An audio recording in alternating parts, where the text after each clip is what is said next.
Hey everyone, this is Zach with 8020 Media, here today with a video on the truth about auto start-stop technology.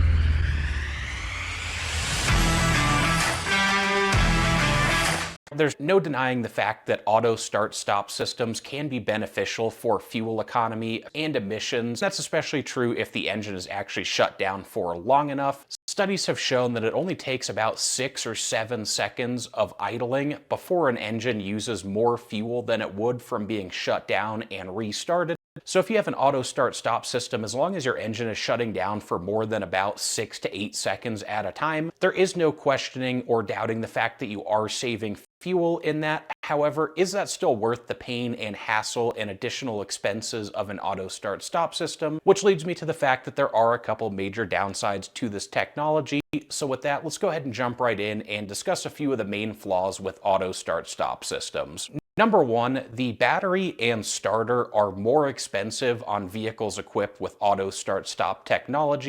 Now it makes sense, these components take a lot of additional stress, wear and tear, and abuse when you're talking about restarting an engine potentially dozens or hundreds of times. Depending on what kind of conditions you're driving in, that does put a lot more strain on the battery and starter. So engineers plan for this and accordingly develop stronger, more capable batteries and starters for these vehicles, so they are meant to withstand that abuse. However, that doesn't change the fact that because these components are built to be stronger, they are going to be more expensive, and oftentimes the batteries and starters can be 2, even 3 times more expensive than vehicles that aren't equipped or designed with auto start-stop in mind. Moving on to the second truth and major flaw with auto start-stop systems is the loss of oil and coolant flow every time the engine is shut down. Now again, engineers understand this and design these engines and all of these components and systems to better withstand the abuse of constantly starting and stopping. So ultimately, while this kind of stuff is thought out, that still doesn't change the fact that if you have mechanically driven water pumps, mechanically driven oil pumps, there is no way around the fact that you are going to lose oil and coolant flow once the engine is up to operating temperature and the oil and coolant has already circulated. This generally isn't a huge deal, but it does still put a little bit of extra abuse on the vehicle. Now you may be thinking, on the other hand too, you could simply switch to things like electronic water pumps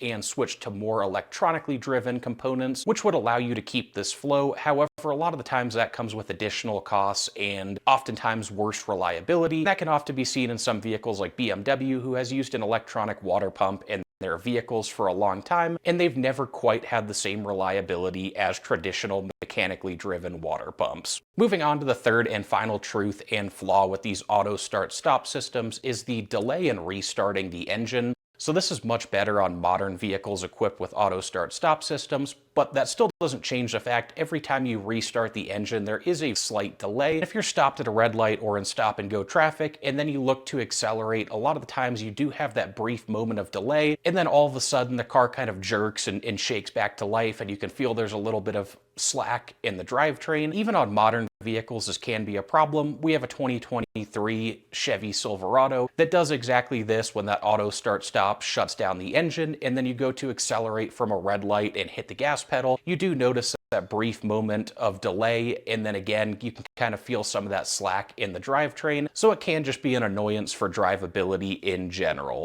So ultimately, in summary, these auto start-stop systems are good technology for fuel savings. However, it doesn't really add up and cover the initial money that you're spending on the vehicle. To have that kind of technology, do you really ever even end up saving that? And that's where one of the biggest flaws of these auto start-stop systems comes into play. If you look at a 1.5 liter 4-cylinder engine, it will typically use about 1/6 of a gallon of gas after idling the engine for an hour. So after an entire hour of idling the engine, you only end up using about 30 or 40 cents worth of gas, potentially even a little bit less than that, obviously depending on gas prices.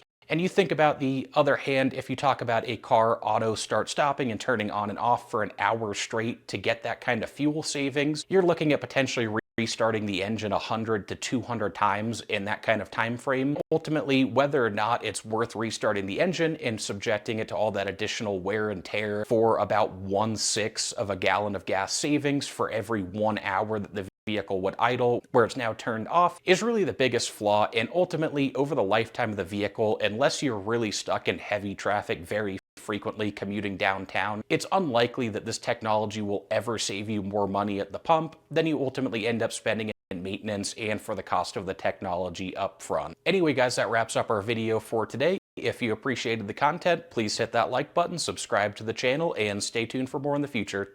Thanks, everyone.